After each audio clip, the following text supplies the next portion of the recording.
Hey everyone, welcome to another edition of the Dream Big, Pray Hard, Never Quit video series. Today we have with us Payton Herring. She is a former student at Charles B. Aycock, which I teach. And I wanted her to come out today because after she graduated, we became friends on Facebook, and I've kind of watched her as she has gone through different aspects after high school.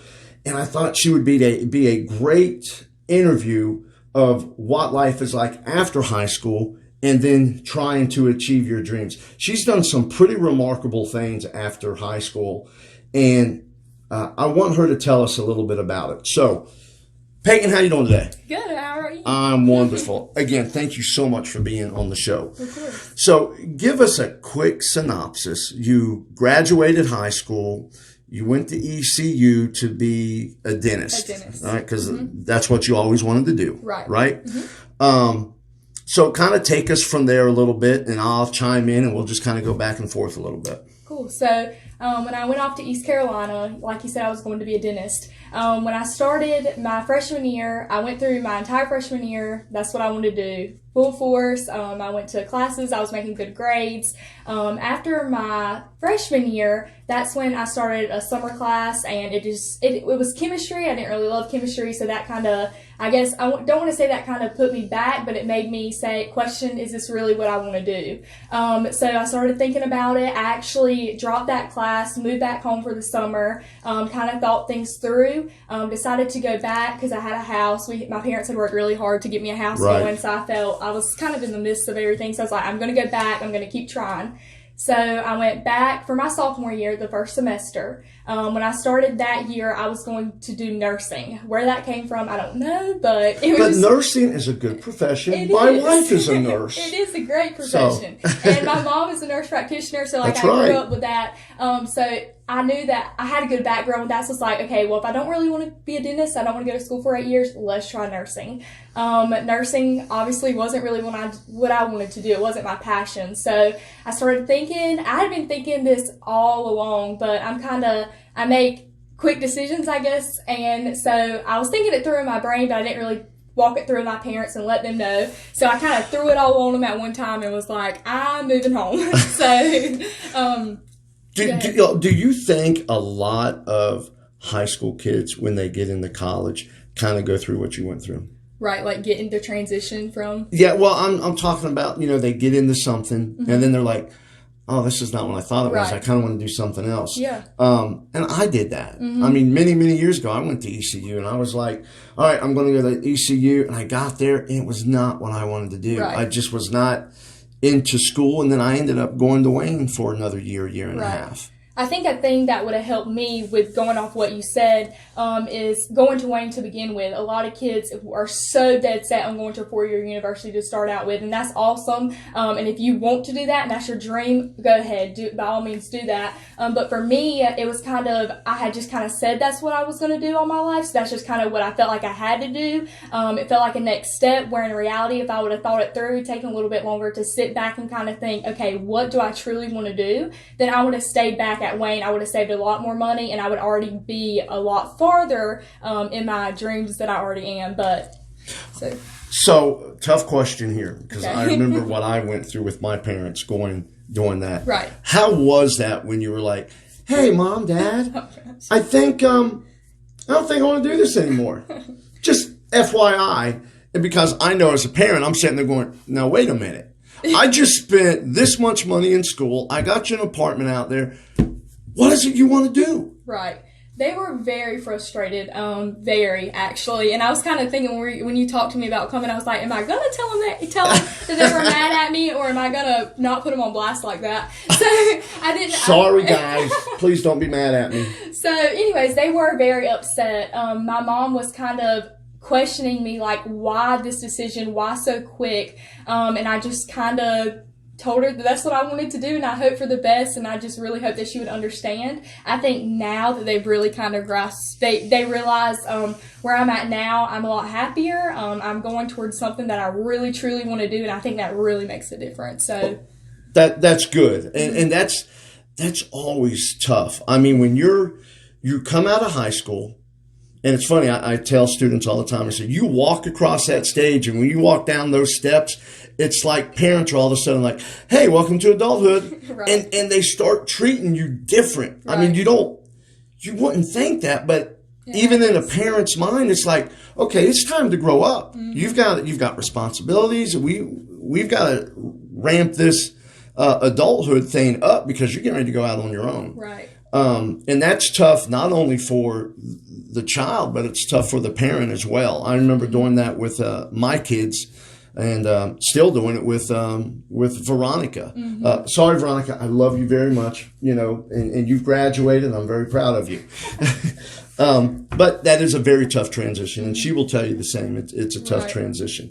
But even during that transition, you were doing photography, and you kind of started a photography business that I have watched over the past 2 years really grow. And you're extremely talented in that, and you're doing very well in it. I mean, it really takes. You're a school, and then you're a photographer, and we've been trying to do this interview now for what, a month? Probably a month. Yeah, but you've been so busy with photography, we just haven't been able to do it. Kind of tell us how you got into that, because I think taking that leap of faith and getting into photography, kind of one of those dreams that you had that you wanted to do. And at your age, taking a leap and going, you know what, I'm just going to do this is very difficult. And if other young adults could have the courage that you had to do it, and kind of take us through that, how it happened. Yeah. So when I graduated high school, my grandparents kind of said to me, we buy all the grandkids a really big present. It's not cash. You need to figure out what you want. And I was like, man, that's a big, I was like, I had no clue. But we had went shopping one day, and we stopped by the cameras, and I was like, man, like I have 20,000 pictures on my phone. I really think this is something I could do if I got at it and started. So I was like, okay, let's do it. So they bought me my first camera. I got it actually the morning of my graduation from high school. I think it was like the day after I graduated, I talked to one of my fellow friends that I graduated with, and I was like, let's go shooting. So we went to a field. They were absolutely terrible, but like you said, I've grown a lot along the way. So I'm really grateful for that. But basically I started there with that, and from that point on, it's just really progressed, and I just kind of blinked my eyes, and here we are today. You do weddings, you do, what all the different things you do. I've seen your stuff, and I'm amazed at how good it is, and you've really just kind of undercut what you've done. Right. You started, and how long have you been doing this? I said about 2 years. Is that correct? A little over 2 years, but yeah. So how did you decide to start the business? Because you got a business now. So when it first started, it was kind of one of those things. I remember talking to my parents, how do I do this? Like, how do I start it to where people pay me for my work? And it started to become one of those things where people would ask, I was doing it as a hobby. No, people weren't paying me. And then people would start asking me, how much do I owe you? Or, words along that line. And I was kind of like, I have no clue. Like, I wasn't used to that. I wasn't used to the idea of running a business. So I had to really sit down with myself and say, okay, if this is something you're truly going to do, then you need to go ahead and get your stuff together, get your prices together, get everything on the road. So that's kind of how it started, where it turned into a business, I guess you would say. And then from that point on, it just started. I remember I charged like $25 for my first session. So it started there. And then eventually, I remember actually another fellow teacher at ACOT had got me to take pictures for them, and I kind of told her, I was like, pay me whatever you think. Like, I have no idea.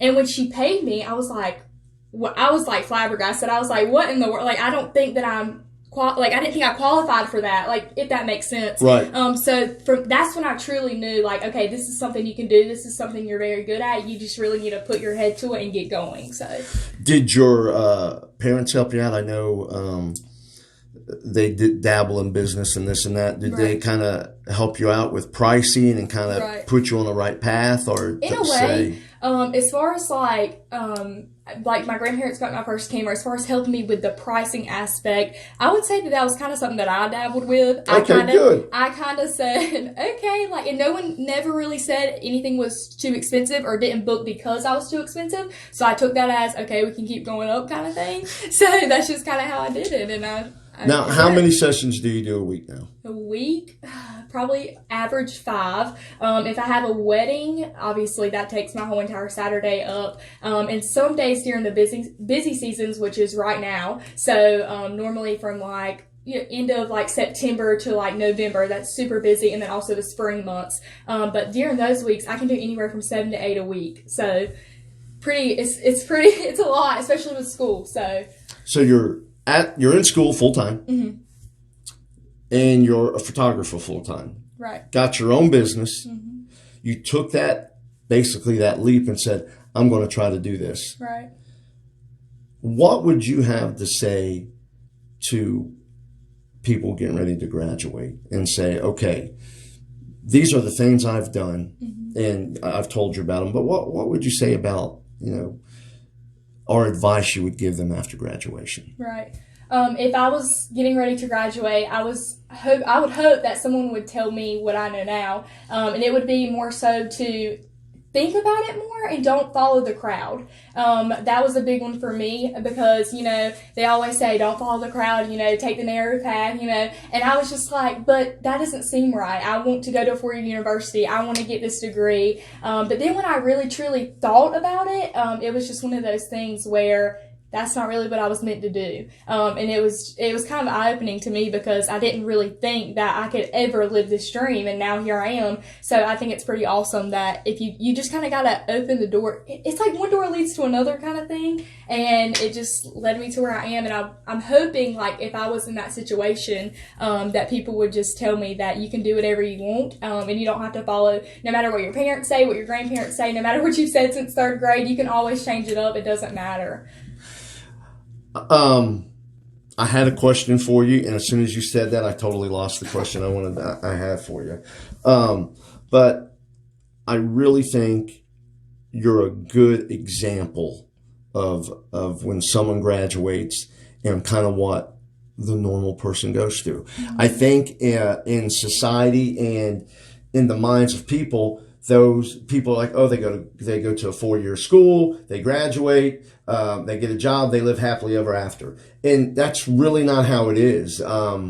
Myself, I went to school, and most of you know my story. I went to school, I dropped out, my wife dropped out, we got married, and then we went back to school later in life.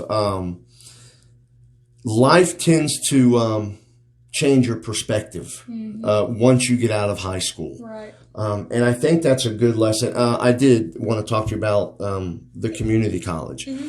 I know I tell my students a lot that, if you want to go to a 4-year school, that's great. But don't forget about the 2-year community college where you can go and get the same education, save a lot of money, right. And then if you choose at that point to go to a 4-year school, do so. I do love what you said about not follow the crowd mm-hmm. because it gets so easy. Oh, all my friends are doing it. Mm-hmm. I'm going to do it. My friends are going to ECU. We're all going to go to ECU. We're going to have a good time.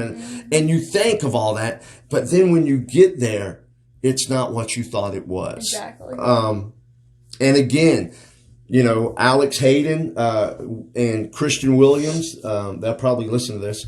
They were my college roommates. And we got there, and I was the one. I was like, yeah, this is not for me. I'm not ready for this. And, I went home really quick and then went to Wayne.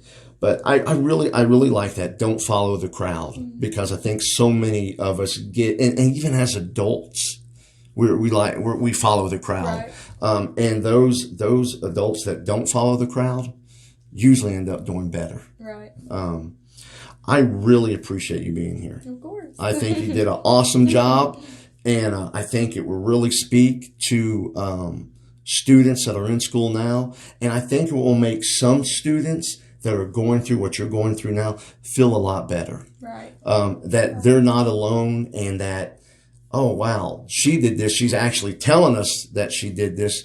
And I think it's really going to help other people, because you are not the only one to go through that feeling about 4 years then going back. But you are one of the few to go out at your age, be an entrepreneur, and start a business. And I see it online and social media, and I sit there and I'm like, wow, I'm so proud of what you've done, because it's very difficult to do at any age. Right. But you took that leap and said, I'm going to do this. Now, here's the question. I knew it would come to me. Tough question. Okay. In front of family and friends. Okay. When you graduate, and this photography is going very well, what are you going to do? So I have a plan, but we all know sometimes plans don't go as we hope they do. But my plan is to hopefully, I'm going to dental assisting school, so I'll graduate that in July, the end of July. When I graduate from there, I'm hoping to get a job with that and continue on the path I'm on now.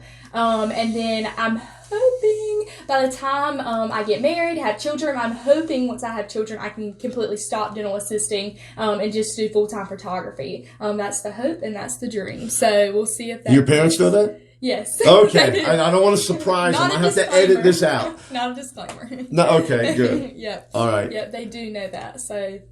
Well, good. I'm glad you're open with your parents and everything's going well. Yeah. And I think you're doing a fabulous job out there. Thank you. And you're an inspiration to a lot of young people. Thank you. So again, thank you so much for being on the show. And everyone, remember, to always dream big, pray hard, never quit.